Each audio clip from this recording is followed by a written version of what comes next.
立ち止まってご利用ください。立ち止まってご利用ください。立ち止まってご利用ください。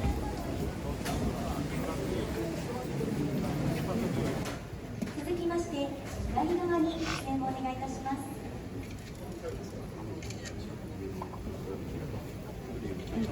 それでは参ります。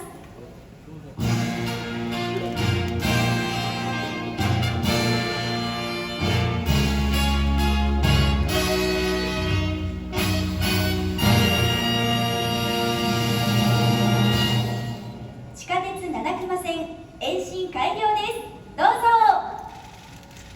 どうぞ皆様、大きな拍手をお願いいたします。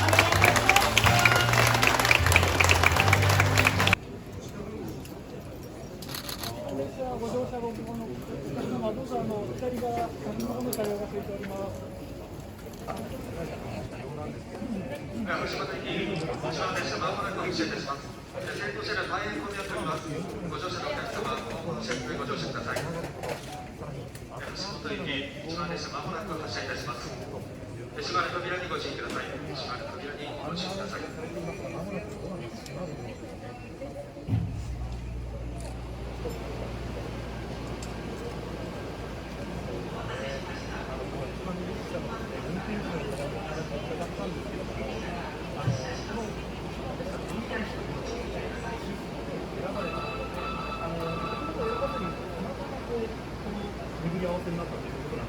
それでは七隈線延伸開業の記念すべき一番列車の出発です。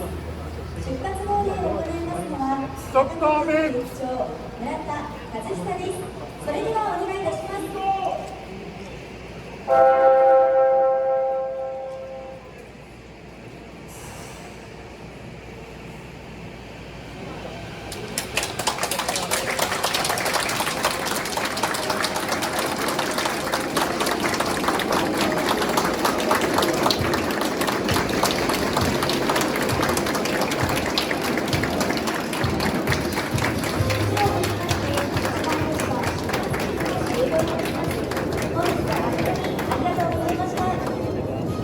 地下鉄七隈線延伸開業、万歳。